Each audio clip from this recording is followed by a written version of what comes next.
लाडकी बहीण म्हणणारे या सरकारचं पुण्याच्या पीडितीला न्याय, पुण्याच्या पीडितीला न्याय।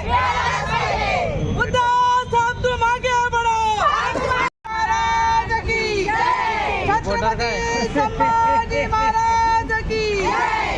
पुण्याच्या पीडितीला न्याय, पुण्याच्या पीडितीला न्याय।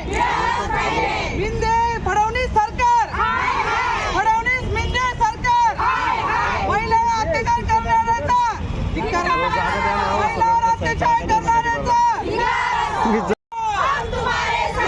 या फडणवीस मिंदे सरकारचा, या फडणवीस मिंदे सरकारचा पुण्याच्या पीडितीला न्याय, या पुण्याच्या पीडितीला न्याय।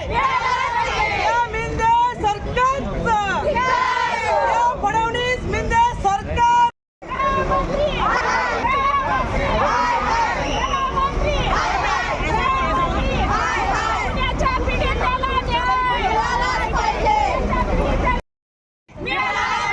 पुण्याच्या पीडितीला न्याय। आउट देणे क्या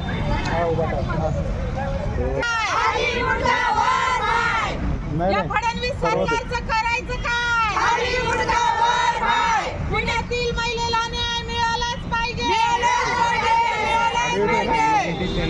फडणवीस मिंदे सरकारचं, या लाडक्या बहिणीवर अत्याचार करणाऱ्या सरकारचं, एकीकडे लाडकी बहीण म्हणणारे या सरकार पुण्याच्या पीडितीला न्याय, पुण्याच्या पीडितीला न्याय, पुण्याच्या पीडितीला न्याय।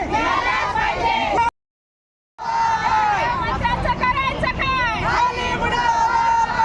त्याला न्याय, त्याला न्याय।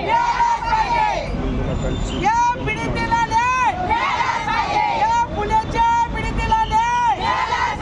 या महाराष्ट्र शासनाचं करायचं काय? या महाराष्ट्र शासनाचं करायचं काय? उलट चलना जमता नहीं बोलना। पुण्याच्या पीडितेला न्याय, पुण्याच्या पीडितेला न्याय, पुण्याच्या पीडितेला न्याय। त्यावेळेस महिलेवर अत्याचार होतो त्यावेळेस छत्रपती शिवाजी महाराजांच्या काळात चौरंग केला जायचा। खरं तर आता छत्रपती शिवाजी महाराजांचं फक्त नाव घेऊन हे सरकार एकीकडे लाडकी बहीण म्हणतं आणि महिलांना संरक्षण देत नाही। खरं तर या सरकारचा आम्ही उद्धव बाळासाहेब ठाकरे महिला आघाडीच्या वतीने यांचा सर्वप्रथम या सरकारचा निषेध करतो।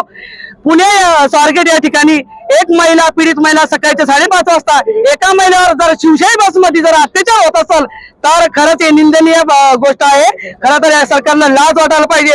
एकीकडे बहिणीला लाडकी बहीण म्हणायचं आणि महिलांचे लोचके तोडले जाते। खरं तर हा कायदा का कठोर केला जात नाही?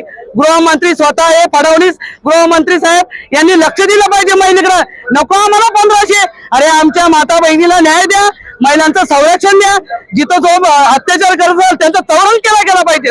खरं तर तुमच्याकडून होत नाही तर खरं तर पब्लिकला उतरवलं पाहिजे आणि या लोकांचं, येणाऱ्या दमांचं, या बलात्काऱ्यांचं यांचा तवरण केला पाहिजे।